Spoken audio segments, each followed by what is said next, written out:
मुमकिन साहब, मेरा आपसे सवाल है, आपने देखा ना कि आज जिस तरह से पाकिस्तान की सच्चाई पूरी दुनिया के सामने आ गई, कैसे आतंक परस्त है पाकिस्तान।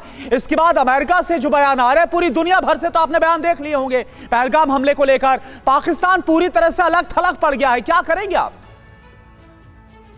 आप मुझे ये बता दें कि इस सारे सिनेरियो में पाकिस्तान के खिलाफ प्रूफ क्या है? आप जबानी बातें कर रहे हैं, शोर मचा रहे हैं। जो एफआईआर दर्ज हुई इस वाक़े की पहलगाम में, वो 10 मिनट के अंदर वहां पे जो थाना है, वो पुलिस स्टेशन है, उस घटना की जगह से वो कम से कम 40 मील दूर है। 10 मिनट के अंदर वहां पे एफआईआर दर्ज हो गई। फिर उसके बाद आपने हिंदू मुस्लिम कार्ड वहां पे खेलना शुरू कर दिया। हालांकि आपके सामने था कि वो लोकल कश्मीरी मुसलमानों ने जख्मियों को अपने कंधों पे उठा के अस्पताल पहुंचाया, उनकी मदद की, उनको खाना पानी दिया, उनकी मरहम पट्टी की। और उसके बाद आपने पाकिस्तान के ऊपर एलिगेशन लगाने शुरू कर दिए बगैर किसी प्रूफ के।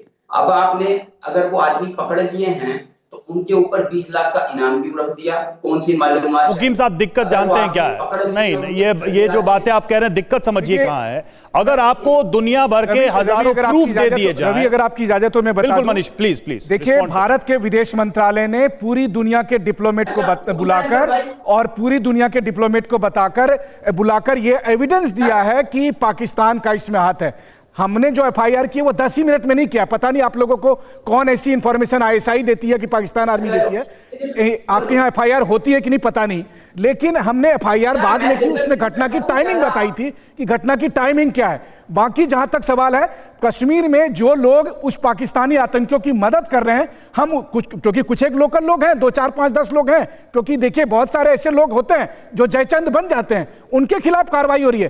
पूरा कश्मीर हमारे साथ है और आप उसकी चिंता मत करें, बल्कि आप ये सोचिए कि अब आगे आपके साथ क्या होगा, क्योंकि पाकिस्तान का हाथ इसमें शामिल है।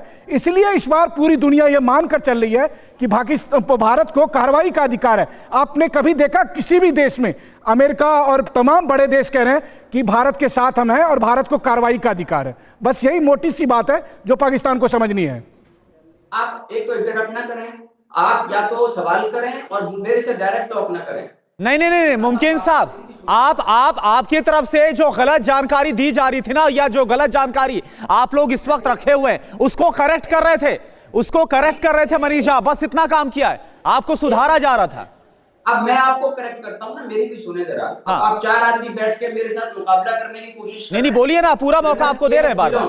हाँ, 1 मिनट भाई, 1 मिनट। हाँ। अब सुने, जनरल KS ढिल्लोन, आपके साबिक आर्मी चीफ, वो कह रहे हैं जी हमारा सिक्योरिटी लैब्स। पशवर्धन आजाद कह रहे हैं कि जी ये हमारा सिक्योरिटी लैब्स, हमारी इंटेलिजेंस एजेंसी की कमजोरी। आपके करण रिजिजू फेडरल मिनिस्टर कह रहे हैं कि जनाब ये हमारे से गलती हुई, हम संभाल नहीं सके, कश्मीर में हम नाकाम हो गए।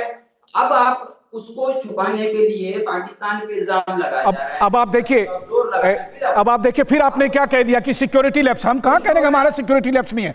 9/11 हुआ अमेरिका में, तो अमेरिका में भी कहा गया कि हाँ, अमेरिका की सुरक्षा एजेंसियां फेल हो गई थी, सिक्योरिटी लैब्स था, लेकिन उसके गुनाहगार जो लोग थे, ओसामा बिन लादेन कहां मारा गया? पाकिस्तान में। हम यही तो कह रहे हैं, हमारी चूक ये हुई कि इस बार पाकिस्तानी आतंकी आए और उसके गुनाह से पहले हम उसे नहीं मार पाए थे।